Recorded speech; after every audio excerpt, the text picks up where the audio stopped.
On the next BVI Get Ready to Invest, we hear more from the BVI Ports Authority and placement agent, Mr. Clarence Faulkner Jr., about special purpose vehicles and the benefits of becoming an investor in the BVI Cruise Pair.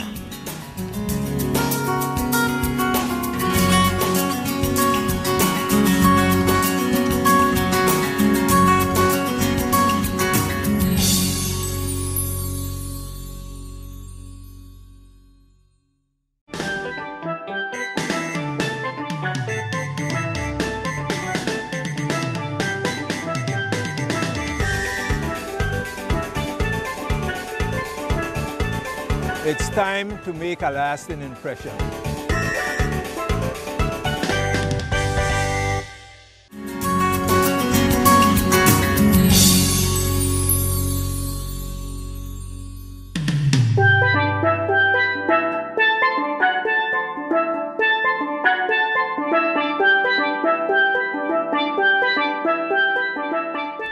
I'm your host, GIS Information Officer Nadia James Harris. Joining me on this program is Managing Director of the BVI Ports Authority, Mr. Claude Skelton-Klein, General Counsel with the BVI Ports Authority, Ms. Vereen Vanderpool, and Placement Agent, Mr. Clarence Faulkner Jr. The BVI Ports Authority recently invited people to get ready to invest through a special purpose vehicle. Can you tell us what a special purpose vehicle is? A special purpose entity, often called a special purpose vehicle, it's pretty much a corporate tool that is used to carry out various business purposes. Sometimes it's used to raise funds, as would be the case here. Sometimes it's just other means, well, a business may choose. It can take different forms, trusts, limited partnerships, limited liability companies. How we intend to proceed is to incorporate a company, limited liability company called the Tortola Pair Park Limited, and that entity we will use to raise funding for the Cruise Pair project. So through that vehicle, we'll be actually issuing a public offering, and the point of it really is to gather the required funds for the balance of the Cruise Pair, the landside development. What is the target goal in using the SPV? The target goal here specifically is to raise funds for purposes of completing the project. And how it's structured, it gives BVI landers a direct opportunity to invest in what is often said to be a marquee project. It's important for the territory, and it's one, because of how it's structured, it would yield very good returns for an avid investor. So it's a good opportunity, but it's twofold in that on the one hand it's a good opportunity to invest, and for us it causes us to raise the required capital for the project. Ms. Vanderpool, you said Marquee Destination. Could you define or explain for our viewers what is referenced by that term? Well, we say that because it's the first of its kind here in the territory for sure, this project with the scope of the landside development in particular. And it has, there are other similar projects, so to speak, in the Caribbean, but they're not quite as this one. And we consider this project to be very important to the tourism product because of what it will likely do. The spin-offs were mentioned by the MD. And it's just very important for reviving the cruise industry for the territory. So in so many ways, we feel it's a really great project, and we dub it as a Marquee project. Thank you. But can I add to that? There are 28 destinations in the region, the Caribbean region, which takes up the chunk of the cruise tourism industry. There are 28 destinations. Of the 28 destinations, 16 are private, which means that one of the cruise lines operates one of those destinations. What is unique and marquee about this project here in this particular part of the region is that we will own, operate, run, manage, maintain. It's ours. The cruise line's only participation is that they have a berth in the agreement. So any revenues, any funding, any stream of income is all that of the British Virgin Islands, and specifically the BVI-PA, and anyone who wishes to invest and or become an entrepreneur on this park. That's what makes this a marquee. This is an occasion. You see, to understand, the cruise industry and the cruise line love to own and operate the ports where they call. But what is unique here is that we maintain absolute control of ownership and operations of the Tortola Pier Park Limited. Thank you, Mr. Klein. And speaking about maintaining control, what are some of the benefits of investing through the SPV for local entrepreneurs, for local persons, for BV Islanders? Yeah. What are the investment opportunities and benefits? Yeah, can I hand that off to my good friend here, Mr. Faulkner? Yes. Yes. Well, clearly the use of an SPV, what it does basically is it isolates the project into one particular entity, whereby individuals can participate in that one entity, knowing that the performance of that one entity justifies the returns that the individuals so receive. If you, let's say for instance, looked at another company or another entity, then the individual as an investor is exposed to the different debts and so forth of that particular company. By separating and creating an SPV specifically for just the pier project, then persons can only participate in that project, and the performance of that project results in the return to the individuals. What agency will set the rules and regulations which give oversight for the SPV? Currently, it's the Financial Services Commission, and the Financial Services Commission who's responsible for registering all business companies and all special purpose vehicles that operate in the territory. So it will highly likely be the Financial Services Commission. Thank you, Mr. Faulkner. And what is the guaranteed rate? Is the guaranteed rate tied to inflation? Absolutely. In looking at the overall economic growth in terms of annual GDP, annual inflationary pressures, all of that is factored into the overall financial analysis to determine whether the project is a feasible one, whether the project is even more than just feasible, but also feasible enough to award the returns that the project is being awarded right now. And what is the offer for the project in terms of the SPV? What are the classes? Tell us more about that. Well, we have three preference share classes. Class A, it's 3 million. Mm-hmm. Yeah. Class B, 3.5 million, and Class C, 10 million. I'm sorry. In terms of the years, the Class A, 7 years. 7 years. Class B would be 10 years, and Class C 15 years, meaning that the payout and the primary benefit of the investment would be realized at 7, 10, and 15 years respectively. What is the minimum amount that you can invest as part of the project? The minimum we well, it now included in the prospectus, $5,000 per investor. That's minimum, bare minimum. Of course, you're encouraged to invest more than that if that's your preference. Yeah. There's no cap. So from 5,000 on up to 16.5 million, you're welcome to invest. Let me reiterate and punctuate. You have an opportunity here, the investor, for 7, 10, and 15-year periods. The rate of return on the 7-year is 5.75. Mm-hmm. On 10, it's 6.75. At the 15 term is 8.45 annual per annum rate of return. So what's also a good benefit of this, and Mr. Faulkner, whose skill set is far better than me in this area, it's principal protected. Allow me to use that. I can use that term, right? Yeah. It's principal protected. So if you invest $5,000 for 7 years, you will get a rate of return of 5.75 every year during those 7 years. And on the 8th year, you can be assured that you will get your $5,000 back. And so it is. Along with the annualized dividend. Along with the annualized. And so it is with the 10 and the 15-year period. And and Mr. Faulkner, please elaborate on this. But I know certainly you can't get anything close to that at a bank. And so talk a little bit about that for us. Well, when you look at the banking industry right now, many citizens in the territory continue to ask, why are interest rate, why are savings rate at such a low level? If you follow what is going on globally as well, obviously the U.S. is using stimulus packages to try and grow the economy and so forth. So investors here on the island are looking for an opportunity to say, what can I put my money into that gives me a better rate of return? And clearly, this is an opportunity. Obviously, the 10 years that we have is 7 years, 10 years and 15 years, as Ms. Vanderpool highlighted.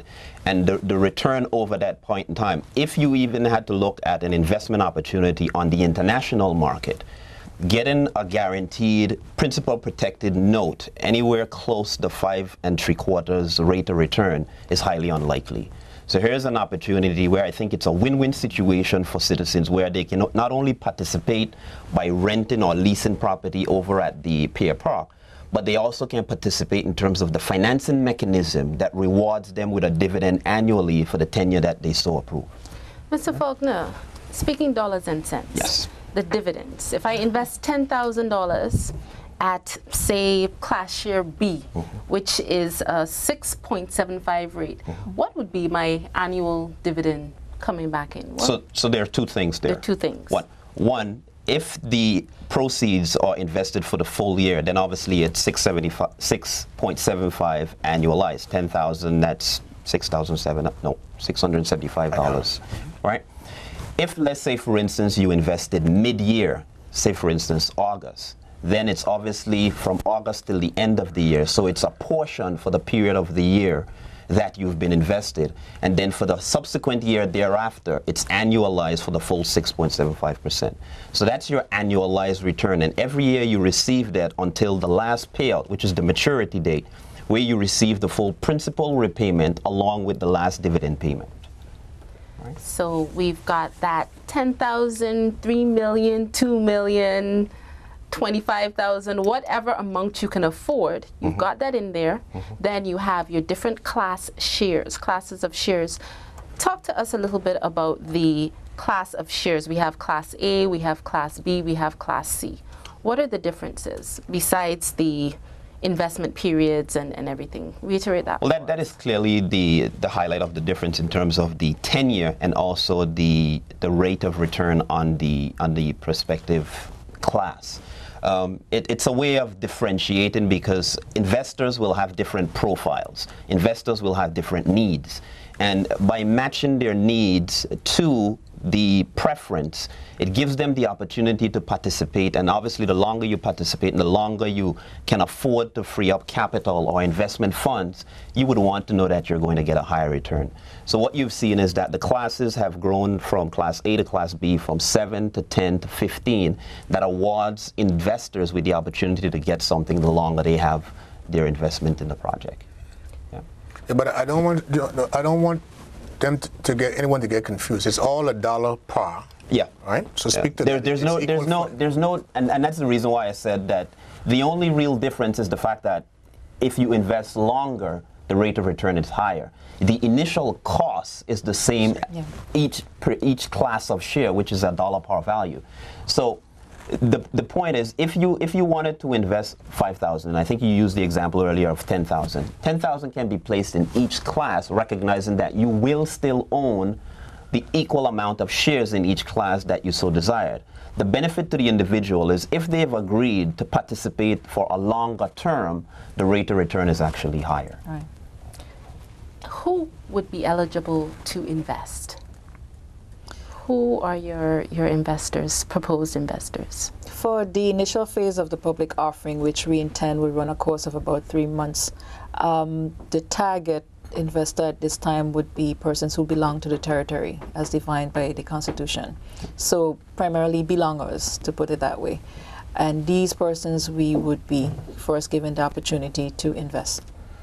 Can you invest individually, as a group?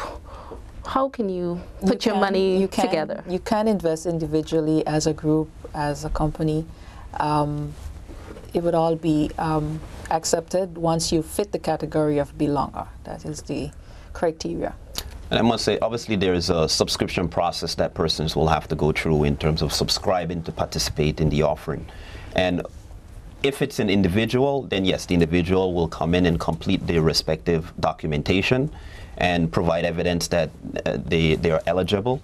If it's a group of individuals, obviously the group of individuals will all have to sign off on the fact that they want to participate in the offering. If it's a company, then obviously the company will have to designate who's the authorized person to be given permission to sign on behalf of that company to award them an interest in the company in terms of the shares.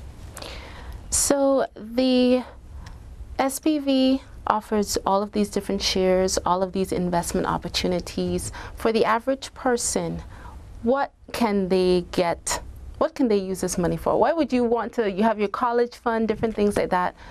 How would you entice them beyond the money aspect? Well, remember one of the things that I said, that you have to match your needs and your expectations to the tenure of the different tranches, meaning Class A, Class B, Class C.